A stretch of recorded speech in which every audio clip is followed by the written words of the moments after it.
Now, another thing that'll come up is about reseeding. So a couple 2-3 weeks after, people are looking at the lawn, they're like, well, certain areas are growing and other areas are not growing. Should I reseed? And I know that's tempting. Like you want to, again, you feel like, all right, okay, I'm going to put some more seed down because it failed. I promise you, don't do that. I want you to look at grass seed like your kids. If you have more than one kid, what you'll notice is they all develop a little bit differently. Maybe one is talking at an earlier age. The older one was talking earlier and the younger one didn't talk so soon, or one walks faster than the other or sooner than the other. Maybe potty training is better, easier with one than the other. Maybe one is reading sooner than another. Maybe one is in advanced classes in middle school, whereas one is not. Maybe one is better at soccer, whereas one has no foot-eye coordination, but is really good at tennis because it's hand-eye coordination. I don't know. Maybe one of your kids can run really fast and the other one is super strong. And you can even tell with your kids by the way they're built, by the way they use their skills as they get older, just the way they develop, you can tell how they're going to be and where their strengths will be and where their weaknesses will be. And this is the same thing with your lawn. It's not just the grass seed, it's the lawn itself and the environment it's in. Some places get more sun, some places get more shade, some places have more competition with other things. By the way, shade doesn't just come from trees, it comes from your house.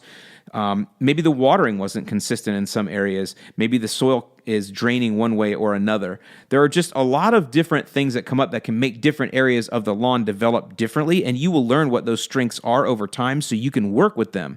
And what I would say is if you have areas, for the most part, if you have areas that didn't germinate, it's because those areas didn't get enough water compared to other areas that you were using, or that did germinate. Now, I'm going to encourage you to go to my lawncarenut.com site, thelawncarenut.com. Go there, and we've got blog posts up. I've been kind of going through this and writing it and personifying it in a way that what grass seed does is it kind of has a little bit of a savings account with the lawn or with the watering.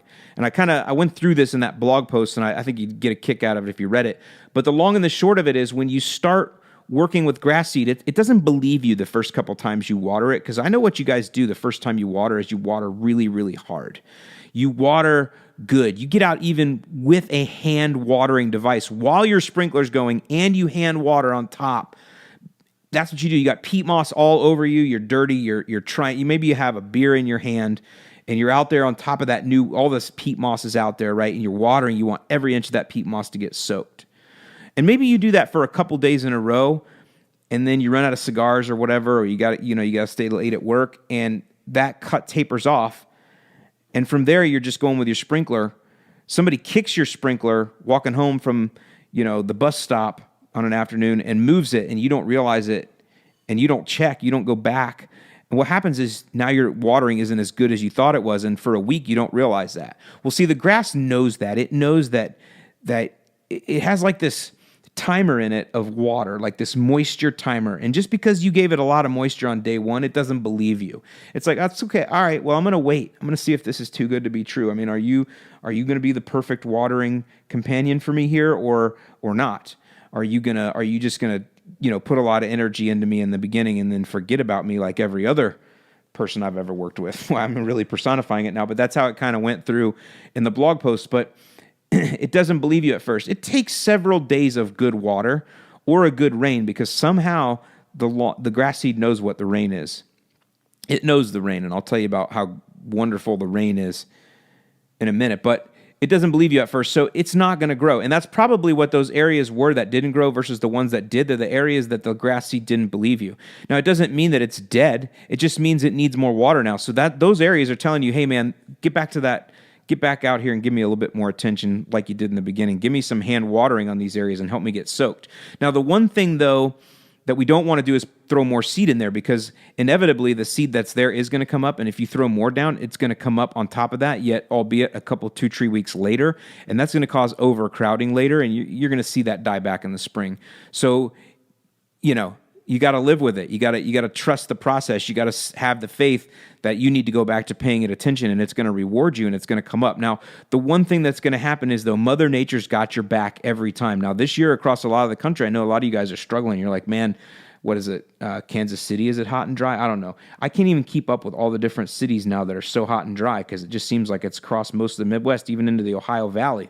And so a lot of people are struggling. I promise you, you're going to get 2 or 3 days of rain, and then what's going to happen is all of your seed's going to come up. It's got all the bank that you gave it. Here's the thing. All of those deposits of rain or your watering that you made into that seed are not forgotten. It doesn't believe you, but it knows. It's got that seed bank.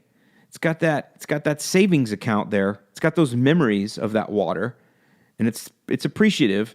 So when the rain comes, it will blow out of that ground fast. It will reward you. Okay? Rather than somebody that didn't water at all and the seed got completely baked out and dried out, which can happen. So if you did some watering, get back to it now. Get back to it hard. Get back to it, pay as much attention, and then let that Mother Nature come in and get your back. You're going to get cloud cover. You're going to get that 2 days of rain, or you're going to get that one day. There's going to be that one day where you wake up and it's like raining at like 8 a.m., right? And the sky's all gray, and you're going to be like, oh, this is terrible. Leaves will start falling off the trees. But that's exactly when that all-day rain, that's a good rain too. It's a deep rain. It's not a rain that causes a ton of runoff. It's just like that all-day kind of dank rain. You're gonna need that. And then all of a sudden, bam, all of your seed's going to come up. You have to trust me on that. You guys send me emails, tweet me, show me.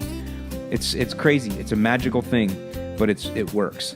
But your job is to do all the right things you can do now. Your job is to control the controllables. Your job is to work as hard as you can on that investment that you made. And the number one thing you can do is hope for the best.